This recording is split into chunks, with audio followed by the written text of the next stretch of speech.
Owning a nuclear power plant sounds like owning the ultimate electricity machine. Build it once, split atoms, sell power for decades, and collect predictable revenue. Picture is attractive because a reactor can keep producing electricity while fuel costs remain relatively stable and customers keep consuming power every hour. But nuclear economics are almost the opposite of what the public sees from outside the fence. The uranium is not the part that makes a new plant terrifyingly expensive. The real problem is that you may spend billions of dollars years before the first kilowatt hour earns you a cent. Every month of delay means more interest, more contractors, more inspections, more capital tied up in a machine that still produces no revenue. That creates the central question behind this business. Can decades of reliable electricity repay the enormous financial risk taken before the plant even starts? AI has suddenly made that question much more important, because data centers are becoming some of the fastest growing electricity customers on the grid. Technology companies do not just need a lot of power. Increasingly, they want power that is available around the clock for years. And that requirement is turning old nuclear plants, proposed reactors, and even unfinished nuclear concepts into strategic assets for the AI economy. To understand why, start with what you are actually buying when you own a nuclear plant. You are not simply buying a reactor vessel and a turbine. You are buying a regulated industrial system containing nuclear fuel, steam equipment, cooling systems, backup power, security, control rooms, trained operators, and layers of safety systems. In the United States, the Nuclear Regulatory Commission oversees the design, licensing, construction, operation, and eventual decommissioning of commercial reactors. That means the business cannot treat safety upgrades, inspections, emergency planning, or operator training as optional expenses when margins get tight. The plant must remain technically qualified, financially capable, compliant enough to keep its license and continue operating. This is why nuclear looks like a power business on the revenue side, but behaves like an infrastructure, engineering, and regulatory business on the cost side. A conventional software company can ship a product before every internal process is perfect. A nuclear operator cannot simply release a reactor and patch the safety system next Tuesday. The asset has to work under rules designed around consequences that can extend far beyond the company itself. Now look at the revenue engine, because this is where nuclear becomes unusually attractive once the plant is running. Electricity is sold either into wholesale power markets, through utility rate structures, or under long-term contracts with large buyers. The exact model depends on where the plant operates, and whether the owner is a regulated utility, a merchant generator, or a contracted supplier. But the economic goal is the same. Keep the reactor available, sell as many megawatt hours as possible, and spread huge fixed costs across decades of production. Is where capacity factor becomes one of the most important numbers in the entire business. Capacity factor measures how much electricity a plant actually produces, compared with what it could have produced at full power during the same period. According to the U.S. Energy Information Administration, American nuclear generators achieved a 90.8% capacity factor in 2024. It means a typical reactor spends far more of the year producing near its potential output than most other large electricity sources. For an owner with billions invested in concrete and equipment, that level of utilization matters enormously. A machine that costs billions but runs half the year has to recover its investment from far fewer units of electricity than one that runs almost continuously. Nuclear plants do shut down periodically, especially for refueling and maintenance US. Reactors commonly schedule refueling outages every 18 to 24 months, often during periods when electricity demand is lower. Those outages are planned because each day offline means electricity you cannot sell. But when the plant returns, it can operate for long stretches without needing constant deliveries of fuel like a gas plant. That creates nuclear's first major economic advantage. Once built, the plant can convert a massive fixed investment into a very large stream of highly consistent output. Second advantage is that uranium fuel occupies a smaller share of total cost than fuel does for many fossil power plants. That does not make nuclear electricity automatically cheap, because financing and maintenance can still dominate the economics. Does make the owner less exposed to the same kind of daily fuel price swings that can punish gas-fired generators. The third advantage is longevity. Georgia Power says the new Vodal units are expected to provide electricity for roughly 60 to 80 years. A successful plant is therefore not a 5-year startup bet. It is closer to an infrastructure asset designed to earn across generations. This long life creates a strange financial tension. The benefits arrive over many decades, but much of the cost arrives before operations begin. So the real nuclear business is partly a contest between long asset life and short investor patience. The cheaper your financing and the faster you build, the more attractive the same physical reactor becomes. The more delays and interest you accumulate, the more expensive every future megawatt hour has to become just to recover the original investment. Is why two identical reactor designs can produce very different economics depending on construction performance and financing terms. The reactor may be an engineering product, but the final electricity price is also a product of the balance sheet.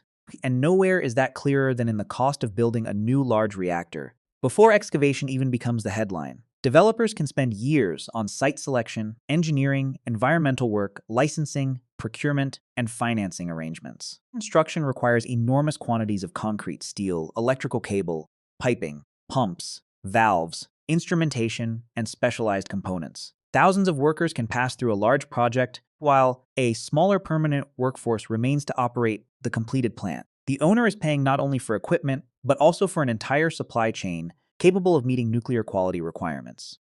If a specialized component arrives late, you cannot always replace it with something close enough from a hardware store. A delay in one critical system can hold up testing of another system, which can delay fuel loading, which can delay commercial operation.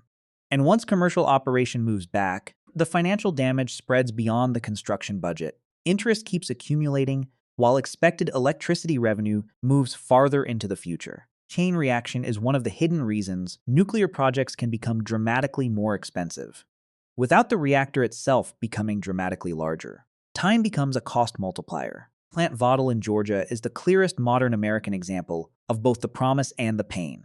Construction of Units 3 and 4 began in 2009, using Westinghouse AP1000 reactor technology. The project was historically important because the United States had gone decades without completing new large commercial reactors. That long construction gap also meant parts of the domestic nuclear supply chain and skilled workforce had to be rebuilt while the project was underway. The Department of Energy ultimately provided up to $12 billion in loan guarantees to the project owners. Those guarantees mattered because reducing financing risk can be almost as important as reducing steel or concrete costs. Vogtle Unit 3 finally entered commercial operation on July 31, 2023. Unit 4 followed on April 29, 2024. Together, the new units add roughly 2.2 gigawatts of generating capacity and can produce about 17.2 million megawatt hours in a year. Georgia Power says the two units can supply roughly 1 million homes and businesses and operate for 60 to 80 years.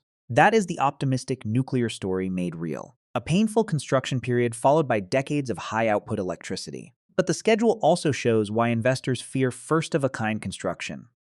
The longer a project takes, the longer the owner carries debt without the full revenue stream that was supposed to service it. Construction problems can also reduce confidence in the next project, which raises financing costs before the next reactor has even started. That means one troubled plant can indirectly make future plants more expensive. The reverse can also happen. Developers repeatedly build the same design, preserve the workforce, standardize components, and shorten schedules. Future projects can become easier to finance and execute. Is one reason the nuclear industry cares so much about repeat construction, rather than building one custom megaproject every generation. The goal is to turn nuclear from a heroic project into a repeatable product. Small modular reactors, or SMRs, are partly an attempt to solve that problem. Instead of constructing one enormous reactor almost entirely as a bespoke site project, developers hope smaller standardized units can use more factory manufacturing and repeated designs. In theory, smaller modules reduce the amount of money that must be risked before the first unit begins producing power. They may also allow owners to add capacity in stages instead of committing to one gigantic block of generation at once. Smaller does not automatically mean cheaper electricity. A large reactor benefits from scale, so its SMR has to compensate with simpler construction, standardized manufacturing, faster schedules, or other operating advantages. And most advanced SMR designs still have limited commercial operating history, which means many cost claims remain projections rather than proven fleet economics. That uncertainty is exactly where big tech enters the story.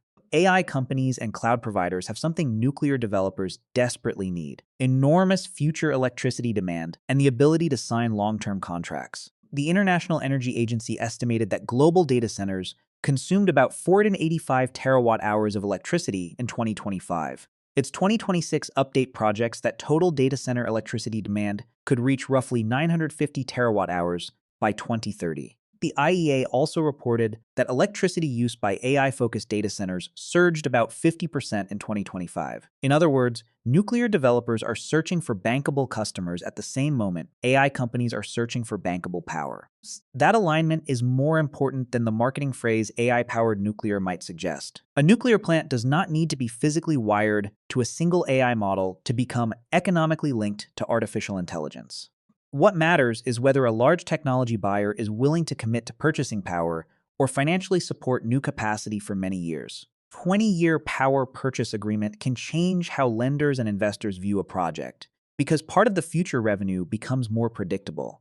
Predictability can lower the risk that electricity prices collapse just when the reactor needs to recover its investment. For a capital-heavy asset, certainty can be worth almost as much as a higher headline price. This is why one of the most important recent nuclear deals involves a reactor that had already shut down. 3 Mile Island Unit 1 in Pennsylvania stopped producing power in 2019 for economic reasons, separate from the famous Unit 2 accident decades earlier. Constellation later announced a plan to restart Unit 1 under a new name, the Christopher M. Crane Clean Energy Center. The commercial foundation of that plan is a 20-year power purchase agreement with Microsoft. Constellation says the renewed plant would add about 835 megawatts of carbon-free electricity to the grid. As of 2026, the restart still requires extensive NRC review, inspections, licensing changes, equipment restoration, and other approvals before commercial operation can resume. That distinction matters because an announced nuclear deal is not the same thing as an operating reactor. But economically, the Microsoft agreement reveals something important. A plant that once closed because market economics were weak can become valuable again when a customer is willing to pay for long-term reliable clean power. The physical reactor did not suddenly discover a new law of physics. The revenue environment changed. The hidden mechanism connecting AI to nuclear power. AI is not magically making reactors cheaper to build. It is creating customers who may make expensive reactors easier to finance. Google is pursuing a different version of the same idea with Kairos Power. 2024, Google announced an agreement intended to support multiple small modular reactors, with the first planned around 2030 and additional deployments through 2035. In 2025, Google, Kairos, and the Tennessee Valley Authority announced a project intended to deliver 50 megawatts from the Hermes 2 advanced reactor to the grid beginning around 2030. Google says its broader Kairos collaboration could unlock up to 500 megawatts of nuclear capacity. Amazon has also moved aggressively into advanced nuclear. It invested $500 million in X Energy and says the partnership is intended to help enable more than 5 gigawatts of new U.S. nuclear capacity by 2039. Amazon's agreement with Energy Northwest starts with a planned 320 megawatts of SMR capacity that could eventually expand to 960 megawatts. Meta has joined the same race from another direction. In 2025, Meta signed a 20-year agreement with Constellation supporting continued operation of the 1,121-megawatt Clinton Clean Energy Center in Illinois. Then in January 2026, Meta announced additional agreements with Vistra, TerraPower, and Oklo that it says could support up to 6.6 gigawatts of new and existing nuclear capacity by 2035. These deals are not proof that every advanced reactor will be economical. Proof that technology companies now value long-duration access to firm electricity enough to place real capital and contracts behind nuclear projects. Why nuclear instead of simply buying more solar and wind? The answer is not that renewables are irrelevant, because the IEA expects renewables to supply a large share of new data center electricity demand. The issue is that a data center is not interested in whether the sun is shining when its servers need to run. AI workloads can operate around the clock, and large computing campuses can require stable power at enormous scale. Wind, solar, batteries, gas transmission, and nuclear can all play different roles in meeting that demand. Nuclear's specific attraction is that it provides large quantities of low-emissions electricity with very high availability. In economic terms, the technology company is often buying reliability and long-term certainty, not just electrons. That can make an existing reactor especially valuable, because most of its original construction risk has already been absorbed. Keeping an existing plant running for 20 more years can therefore be a very different financial proposition from building a new multi-billion-dollar reactor from scratch. Same logic explains why power uprates and restarts are receiving attention alongside completely new plants. Adding output to an existing licensed site may avoid some of the risk involved in starting with an empty field. But even existing plants require ongoing capital spending, trained workers, security, fuel, maintenance, inspections, and eventual decommissioning obligations. Nuclear is not a passive asset where the owner collects rent while a machine quietly operates itself. Georgia Power notes that the new Vodal control rooms are staffed around the clock and require highly trained licensed operators. The NRC says roughly 30,600 active licensed operators currently work across the U.S. commercial nuclear fleet. Those workers must continually train because human performance is part of the safety system. Security is another permanent cost because nuclear material and critical infrastructure require protection every hour the plant exists. Waste management is also part of the economics, even though the physical volume of spent fuel is much smaller than the waste streams from many fossil plants. Spent nuclear fuel must be handled, stored, secured, lease, and eventually managed under regulatory requirements that can outlast the original operating period. Decommissioning creates another long-tail obligation. When a reactor permanently closes, the owner still has years of work ahead to dismantle systems, manage radioactive material, and restore the site under regulatory oversight. That means the true economic life of a nuclear asset begins before electricity production and continues after electricity production ends. This is why headline construction cost alone never tells you whether owning the plant is a good business. You have to compare construction cost, financing cost, operating cost, fuel maintenance, capacity factor, contract price, plant life, and end-of-life obligations together. A reactor can be extraordinarily expensive to build and still produce valuable electricity if it runs reliably for many decades under favorable financing. Same reactor can become a financial disaster if construction drags on, interest compounds, and the eventual power price cannot recover the investment. Now add AI demand, and the risk changes again. A hyperscaler signing a long contract can support revenue certainty, but it can also concentrate the project around assumptions about future data center growth.